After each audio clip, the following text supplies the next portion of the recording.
Altheris, I wonder if you would be able to explain a little bit more about how, as humans, we can achieve balance between looking after ourselves and loving ourselves, between the needs of family and perhaps community living. Well, this is a complex thing in terms of that which is the individual human being, to strike a balance between that which is the nature of looking after themselves and that which is the nature of looking after themselves within a family.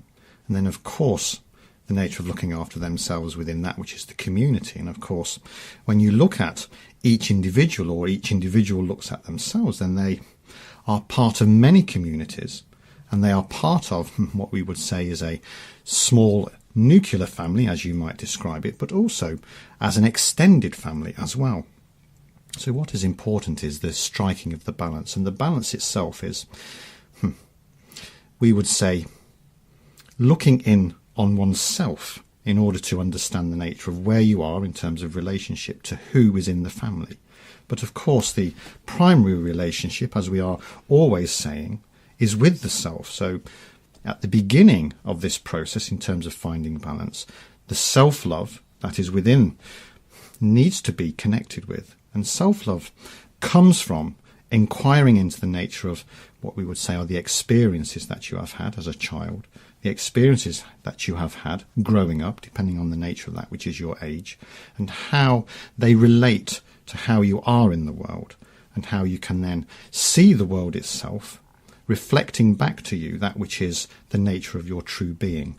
Now, the true being of yourself, which is self-love, is then reflected out so that the family that you are part of can be seen. And the family itself reflects back that which is part of you. So the relationship between you and the family is vital, again, for you to get some, what we would say, understanding of the nature of yourself and how you are in relationship with members of your family. This sounds quite complex for some people to get their head around, the fact that the family is reflecting something back. Can you actually explain that so that most people would be able to understand what you're referring to? So in terms of the characteristics that you know of yourself or your personality, for instance, whether you are perhaps sad about something or whether it is your nature to be joyous, what you can see in terms of how your family members, individual members of your family perhaps, reflect back, they pick up on the nature of your energy. And it is the energy that becomes absorbed within them that is then mirrored back to you. So if you are in a state of happiness, then you will sense from what we would say is a vibrational frequency perspective, or the way that you are in the world, that this has an impact on those that are in your family, and they pick up on that which is the happiness that you're reflecting out. And that then becomes their happiness, because they can see the nature of what happiness is. And then they reflect that back to you. So you can then see the nature of yourself being reflected back from your family members. I can certainly see it in that way, and I think most people listening to this would agree. The difficulty maybe would come if you are very happy, but you have a particularly difficult mother or a particularly troubled child.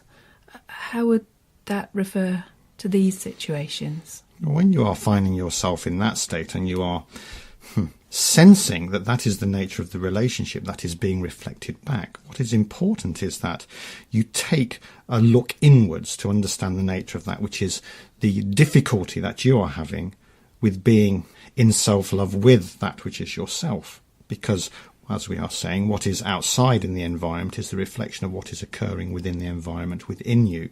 So it is important, we would say, that there is some self-reflection, because when there is difficulty, what we would say is the main experience is that difficulty comes through in terms of speaking your truth or communicating with people as to that which is your desire and intention as to how you wish to live your life. So when you speak your truth, then although the environment itself can reflect back something that is difficult, which may come through from as you say, a difficult mother or other members of the family, what you are witnessing is the nature of the struggle of yourself to be able to speak your truth and create the nature of your life as you desire it to be. So you're saying that some of the people will be the way they are almost to give us an opportunity to speak our truth. So provoking things that either we remain silent and that lesson is not learned, or we find the strength, the self-love in order to speak our truth. What happens then once we've spoken our truth? If a mother has dementia, for example, is the self-love then reflected in some other way? Well, this is what we would say on an energetic level, that you need to be focusing on the nature of that which is self-love. In terms of the reflection, it is not always the case that what is being reflected back, although it looks like a reflection, it is part of that which is the material or the way of being in the world of that other person. Because if there are physical difficulties or mental difficulties, then there are distortions in the nature of how the energy is reflected back to you. As long as you, in terms of understanding the nature of your truth and self-love for yourself, are able to discern that what is being reflected back is not necessarily that which is the truth, because it may be a distortion within the other person, and it is not, for instance, you that has dementia, or in terms of the nature of what comes back. We are talking about the average person, or we are talking about what is normal in terms of how the reflective energetic process works. But it always seems that it gives an opportunity for a level of conscious awareness to be increased and for self-love to always be present.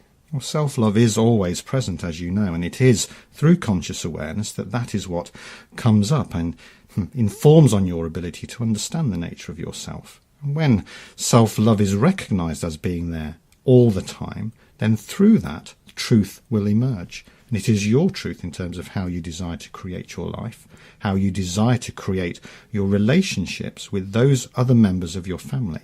Because if you are not speaking your truth, then there is a distorted relationship between you.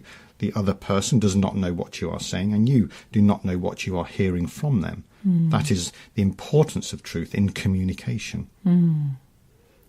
Thank you. You're welcome. How does this relate to living in community? You spoke about there being many communities that people are associated with. What do you mean by that? Well, in terms of that which is a community, community itself is a collection of people that have come together energetically for a particular reason. And in terms of that, whether it is to assist the wider community in terms of how it lives its life and underpinning the values of perhaps children in that community, what we would say is that communities tend to come together for the expansion of self. And of course, when you look at a community, it's not necessarily the case that it is a oneness.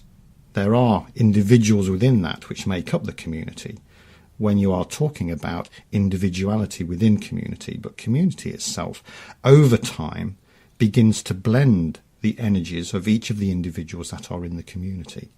And it is that community, the blend of energies, that is the outcome over longevity, as you would say, that then begins to impact the nature of that which is the individual, because the individual at one level continues to exist in community, whilst the community itself blends together and exists as a community in oneness. And when we talk about many communities, as we have said, there are many different reasons for communities to come together. But even when you look at the nature of that which is your family, that is a community, because that family, from a soul perspective or from an energetic perspective, comes together in order to be able to move through the lessons or through the energetic ways of being, in order to resolve them and to have and lift their vibrational frequency to a higher state. Okay, so the definition in your terms of a community wouldn't just be a community such as Sunrise Ranch in Colorado where 80 plus people all live together. It might be a village, or it might be a family, or it might be a church, or a photography club. So you're saying really it's a collection of people. Well, it is a commonality with a similarity in terms of the nature of their energy. And of course, when you look at human beings, or an individual human being, for instance, and you take the range of their vibrational frequency. And when we talk about that, we are simply talking about the nature of what they attract into their lives as experiences. That vibrational frequency range is across and will attract different experiences.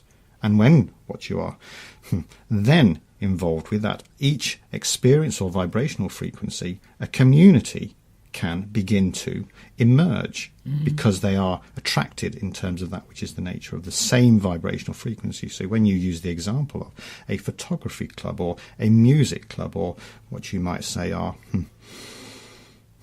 a church or a choir or bell ringers, for instance, then of course they are all individually vibrating on the same level, and so they attract each other and create the community. So one person may be a member of many different communities, and in order to achieve a balance, the key from what you're saying is really about self-love, self-respect, and being aware. That is the key: self-love, self-awareness. Thank you. You're welcome.